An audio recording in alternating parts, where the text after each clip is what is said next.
Normalement, je vis toute seule dans mon appartement, puis j'ai pas de frigo, j'ai pas de four, j'ai pas rien. J'ai même pas de bouffe, j'ai pas d'argent, juste payer mon loyer du mois. Heureusement pour Samy, il y a cette distribution de déjeuner gratuit au collège Dawson 2 fois par semaine.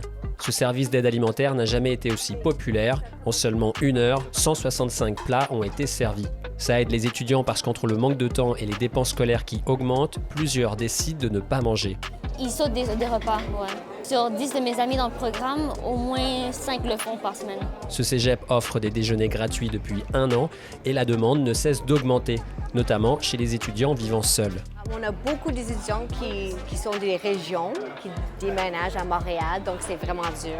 Près d'un cégepien sur 2 ne mangerait pas à sa faim, selon une étude de ce professeur. Donc, la crise du logement, mais aussi de l'inflation, c'est des choses qui sont ressorties dans le discours des étudiants. Dans les universités, même constat. Dans les 2 campus de Concordia, des soupers gratuits sont maintenant disponibles, une nouveauté de cette année. En 2023, on a vu que 55% de notre base étudiante est en insécurité alimentaire. On regarde autour, on reçoit des plaintes sur la sécurité alimentaire. La ligne de nos programmes qui sont offerts ici à Concordia déborde, en tout cas pour se faire servir. Maintenant, c'est beaucoup plus haut que 55% en termes d'insécurité alimentaire.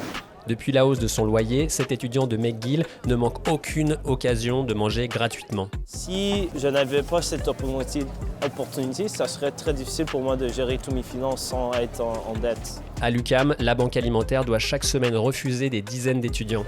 Ça prendrait plus de denrées. C'est un petit peu la course aux denrées à travers tous les organismes. Ça prend des donateurs, des gens qui sont là pour nous appuyer. Le ministère de l'Enseignement supérieur dit être conscient du problème et rappelle avoir augmenté de 50% en 6 ans l'aide financière pour les étudiants vivant seuls.